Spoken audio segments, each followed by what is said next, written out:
ವೀಕ್ಷಕರೇ ನಮಸ್ಕಾರ. ನಿನ್ನೆ ದಿನ ದೇಶದ ರಾಜಧಾನಿ ದೆಹಲಿಯ ಪಾರ್ಲಿಮೆಂಟ್ನಲ್ಲಿ ಸಂಸದರಿದ್ದರು, ದೇಶದ ಪ್ರಧಾನಿ ಇದ್ದರು, ಶಿಕ್ಷಣ ಮಂತ್ರಿ ಪ್ರಧಾನ್ ಕೂಡ ಇದ್ದ. ಅಷ್ಟೊತ್ತಿಗದಾಗಲೇ ದೇಶದ ರಾಜಧಾನಿ ಜಂತರ್ ಮಂತರ್ನಲ್ಲಿ ವಿದ್ಯಾರ್ಥಿಗಳು ಪ್ರತಿಭಟನೆಯಲ್ಲಿ ಭಾಗಿಯಾಗಿದ್ದರು. ಆ ಪ್ರತಿಭಟನೆಯನ್ನ ಹತ್ತಿಕ್ಕೋದಕ್ಕೆ ಖಾಕಿ ಪಡೆಯು ತಯಾರಿ ಮಾಡಿಕೊಂಡಿತ್ತು. ಅದರಂತೆಯೇ ಎಣ್ಣೆ ಸವರಿ ತಂದ ಲಾಠಿಗಳು ಕೂಡ ಘರ್ಜನೆ ಮಾಡೋದಕ್ಕೆ ಶುರು ಮಾಡಿತು. ಆ ಸಂದರ್ಭದಲ್ಲಿ ಅಮೃತ್ಸರದ ಜಲಿಯನ್ ವಾಲಾಬಾಗ್ ಮೈದಾನ ನೆನಪು ಮಾಡಿಕೊಡ್ತಾ ಇತ್ತು. ಅದಕ್ಕೆ ಕಾರಣ ಆ ಪ್ರತಿಭಟನಾಕಾರರನ್ನ ನಿಯಂತ್ರಣ ಮಾಡುವ ಭರದಲ್ಲಿ ಪ್ರತಿಭಟನಾಕಾರರ ಮೇಲೆ ಅತ್ಯಂತ ಬರ್ಬರವಾದ ಲಾಠಿ ಪ್ರಹಾರಗಳು ಸೋಷಿಯಲ್ ಮೀಡಿಯಾದಲ್ಲಿ ವೈರಲ್ ಆಗತೊಡಗಿತು. ನಾಗರಿಕರು ನೋಡ್ತಿದ್ದ ಹಾಗೆ ಪ್ರತಿಭಟನಾಕಾರರ ತಲೆಗಳು ಹೊಡೆದು ನೆತ್ತರ ಹರಿಯೋದಕ್ಕೆ ಶುರು ಮಾಡಿತು. ಆ ಪ್ರತಿಭಟನಾಕಾರರ ಪೈಕಿ ಈ ದೇಶದ ಒಬ್ಬನೇ ಒಬ್ಬ ಸಂಸದನ ಮಕ್ಕಳಿರಲಿಲ್ಲ, ಈ ದೇಶದ ಶಾಸಕರುಗಳ ಮಕ್ಕಳಿರಲಿಲ್ಲ, ಈ ದೇಶದ ಬಡ ರೈತರ ಮಕ್ಕಳಿದ್ರು. ಅವರು ಕೇಳಿದ ಪ್ರಶ್ನೆ ಮತ್ತು ಅವರು ಕೇಳಿದ ನ್ಯಾಯ ಏನು? ಈ ದೇಶದಲ್ಲಿ 150 ನೀಟ್ ಪರೀಕ್ಷಾರ್ಥಿಗಳ ಪ್ರಶ್ನೆ ಪತ್ರಿಕೆ ಲೀಕ್ ಆಗಿತ್ತಲ್ಲ, ಅದರ ಪರಿಣಾಮವಾಗಿ ದೇಶದ 7.5 ಕೋಟಿ ಪರೀಕ್ಷಾರ್ಥಿಗಳು ಅತಂತ್ರ ಸ್ಥಿತಿಯನ್ನು ತಲುಪಿದ್ರು. ಇದಕ್ಕೆ ಕಾರಣಕರ್ತನಾದ ಶಿಕ್ಷಣ ಮಂತ್ರಿ ರಾಜೀನಾಮೆ ಕೊಡಬೇಕು ಅನ್ನೋ ಒಂದೇ ಒಂದು ಆಗ್ರಹ. ನೀವು 4 ದಿನ ಉಪವಾಸ ಇಡಿ ನೋಡೋಣ, ಸಾಧ್ಯ ಇಲ್ಲ ಮನುಷ್ಯನಿಗೆ.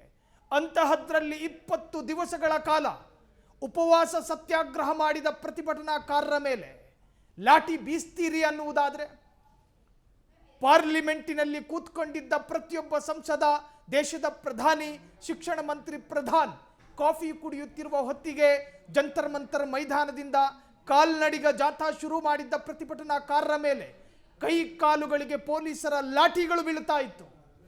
ಕೆಲ ವಿದ್ಯಾರ್ಥಿಗಳ ಕಿವಿ ಹೊಡೆದೋಗಿತ್ತು, ಕೆಲ ವಿದ್ಯಾರ್ಥಿಗಳ ಮೂಗು ಕೂಡ ಮುರಿದು ಹೋಗಿತ್ತು.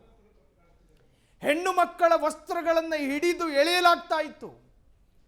ನಾಯಿಗಳನ್ನು ಎಳೆದು ತರುವಂತೆ ವಿದ್ಯಾರ್ಥಿಗಳ ಕಾಲುಗಳನ್ನು ಹಿಡಿದು ಪೊಲೀಸರು ಎಳ್ಕೊಂಡು ಹೋಗ್ತಾ ಇದ್ರು.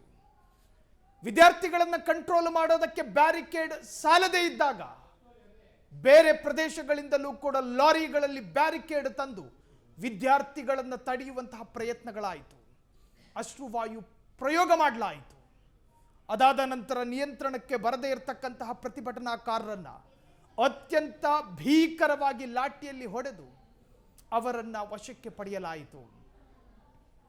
ಜಲಿಯನ್ ವಾಲಾಬಾಗ್ ನೆನಪಾಗಿದ್ದು ಕಾರಣ ಏನು ಅಂದರೆ, ಅವತ್ತಿನ ರೌಲತ್ ಕಾಯ್ದೆಯ ವಿರುದ್ಧ ಧ್ವನಿ ಎತ್ತಿದ ಭಾರತೀಯರನ್ನ ಆಗಿನ ಬ್ರಿಟಿಷರು ಯಾವ ರೂಪದಲ್ಲಿ ಸದೆ ಬಡಿದ್ರು ಅದರಂತೆಯೇ ನಿನ್ನೆ ದೆಹಲಿಯ ಜಂತರ್ ಮಂತರ್ನಲ್ಲಿ ಪ್ರತಿಭಟನಾಕಾರರನ್ನ ನಿಯಂತ್ರಣ ಮಾಡಲಾಯಿತು. ಪೊಲೀಸರು ಕ್ರೂರವಾಗಿ ಹೊಡಿತಾ ಇದ್ರು. 30-34 ವರ್ಷದ ಆ ವಿದ್ಯಾರ್ಥಿಗಳು ನರಳಾಡಿಕೊಂಡು ಪೊಲೀಸರ ಒದೆ ತಿಂದರೂ ಕೂಡ ಆ ಸ್ಥಳದಲ್ಲೇ ನಿಂತ್ಕೊಂಡು ನಮಗೆ ನ್ಯಾಯ ಒದಗಿಸಿ, 7.5 ಕೋಟಿ ನೀಟ್ ಪರೀಕ್ಷಾರ್ಥಿಗಳು ಅತಂತ್ರ ಸ್ಥಿತಿಗೆ ಕಾರಣವಾದ ಒಬ್ಬ ಶಿಕ್ಷಣ ಮಂತ್ರಿಯ ರಾಜೀನಾಮೆ. ಸರಿ, ಪೊಲೀಸರು ಈ ಪ್ರತಿಭಟನೆಗೆ ಅನುಮತಿ ಕೊಡಲಿಲ್ಲ ಅನ್ನುವ ಕಾರಣಕ್ಕೋಸ್ಕರ ಆ ಪ್ರತಿಭಟನಾಕಾರರು ತಮ್ಮ ಬೇಡಿಕೆಯನ್ನು ಅರ್ಧಕ್ಕೆ ನಿಲ್ಲಿಸದೆ ಅದೇ ಸ್ಥಳದಲ್ಲಿ ನಿಂತು ನ್ಯಾಯ ಕೇಳಿದ್ರು ಅನ್ನೋ ಕಾರಣಕ್ಕೋಸ್ಕರ ನೀವು ಅವರಿಗೆ ಲಾಠಿ ಪ್ರಹಾರ ಮಾಡ್ತೀರಿ ಅನ್ನುವುದಾದರೆ, ಈ ಜಂತರ್ ಮಂತರ್ ಮೈದಾನ ಈ ಹಿಂದೆ ಭಾರತದ ಇತಿಹಾಸದಲ್ಲಿ ಎಷ್ಟೋ ಪ್ರತಿಭಟನೆಗೆ ಸಾಕ್ಷಿಗಳಾಗಿದೆ, ಎಷ್ಟೋ ಸತ್ಯಾಗ್ರಹಕ್ಕೆ ಸಾಕ್ಷಿಗಳಾಗಿದೆ. ಆ ಸಂದರ್ಭದಲ್ಲೆಲ್ಲ ಈ ತರಹದ ಲಾಠಿ ಪ್ರಹಾರ, ಈ ತರಹದ ಲಾಠಿ ಚಾರ್ಜ್ಗಳಾಗಿದೆಯಾ?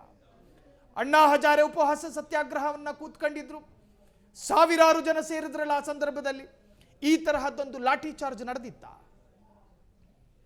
ರಾಜೀನಾಮೆ ಕೇಳುವವರನ್ನೆಲ್ಲ ಲಾಠಿ ಚಾರ್ಜ್ ಮಾಡುವ ಮುಖೇನ ನೀವು ಕಂಟ್ರೋಲ್ ಮಾಡ್ತೀರಿ ಅನ್ನುವುದಾದರೆ, ಈ ದೇಶವನ್ನು ಡೆಮಾಕ್ರಸಿ ಇರುವ ದೇಶ ಎಂದು ಕರೆಯೋದಕ್ಕೆ ಸಾಧ್ಯನಾ? ಯೂನಿಫಾರ್ಮ್ ಧರಿಸಿದ ಪೊಲೀಸರು ಲಾಠಿ ಬೀಸ್ತಾ ಇದ್ರು, ಯೂನಿಫಾರ್ಮ್ ಧರಿಸದೇ ಇದ್ದಂತಹ ಪೊಲೀಸರು ಲಾಠಿ ಬೀಸ್ತಾ ಇದ್ರು, ನೇಮ್ ಪ್ಲೇಟ್ ಹಾಕಿಕೊಂಡಿರುವ ಪೊಲೀಸರು ಲಾಠಿ ಬೀಸ್ತಾ ಇದ್ರು, ನೇಮೇ ಇಲ್ಲದ ಪೊಲೀಸರು ಕೂಡ ಲಾಠಿ ಬೀಸ್ತಾ ಇದ್ರು. 9-12 ವಯಸ್ಸಿನ ಮಕ್ಕಳು ಅನ್ನುವುದನ್ನು ನೋಡದೆ ಅತ್ಯಂತ ನಿರ್ದಯವಾಗಿ ಅವರನ್ನು ಹೊಡೆಯಲಾಗ್ತಾ ಇತ್ತು. ಒಂದೊಂದು ವಿಡಿಯೋಗಳು ಕೂಡ ಮನುಷ್ಯನ ಕಣ್ಣಲ್ಲಿ ನೀರು ತರಿಸ್ತಾ ಇದೆ.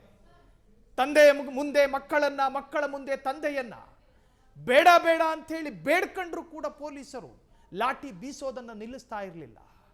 CJP ಕಾಕ್ರೋಚ್ ಜನತಾ ಪಾರ್ಟಿಯ ಅಷ್ಟು ಪ್ರತಿಭಟನಾಕಾರರು ನೆತ್ತರವನ್ನು ತಡವಿ ಮತ್ತದೇ ಕೂಗನ್ನು ಕೂಗ್ತಾ ಇದ್ರು. ಸಾಮಾನ್ಯವಾಗಿ ನಮ್ಮ ನಾಳುವವರು ಹೇಳುವ ಒಂದು ಮಾತಿದೆ, ಪ್ರತಿಭಟನಾಕಾರರು ಆರಂಭದಲ್ಲಿ ಚೀರಾಡ್ತಾರೆ, ಆಮೇಲೆ ಸುಸ್ತಾಗ್ತಾರೆ, ಆಮೇಲೆ ಮರೆತು ಹೋಗ್ತಾರೆ. ಇವು ಯಾವುವೂ ಕೂಡ ಕಂಡು ಬಂದಿಲ್ಲ. ನಿನ್ನೆ ದಿನ ಆರಂಭದ ಚೀರಾಟವೇ ಕಟ್ಟ ಕಡೆಯವರೆಗೂ ಕೂಡ ಪ್ರತಿಭಟನಾಕಾರರಲ್ಲಿತ್ತು. ಕೊನೆಗೆ BJPಯ ನಾಯಕ ಇದೇ CJPಯ ನಾಯಕರನ್ನ ಕರೆಸಿ ನೀವು ಚಳುವಳಿಯನ್ನು ಕೈ ಬಿಡಬೇಕು ಎನ್ನುವ ಹಂತಕ್ಕೆ ತಲುಪುವವರೆಗೆ ಆ ಹೋರಾಟ ಇಂಪ್ಯಾಕ್ಟ್ ಆಯಿತು. ನಿಜಕ್ಕೂ ನಿನ್ನೆ ಜಂತರ್ ಮಂತರ್ನಲ್ಲಿ ನಡೆದಂತಹ ಲಾಠಿ ಚಾರ್ಜ್ ಈ ಭಾರತದ ಪ್ರತಿಯೊಬ್ಬ ನಾಗರಿಕನಿಗೂ ಕೂಡ ಜಲಿಯನ್ ವಾಲಾಬಾಗನ್ನ ನೆನಪು ಮಾಡಿಕೊಟ್ಟಿದ್ದು ಸುಳ್ಳಲ್ಲ.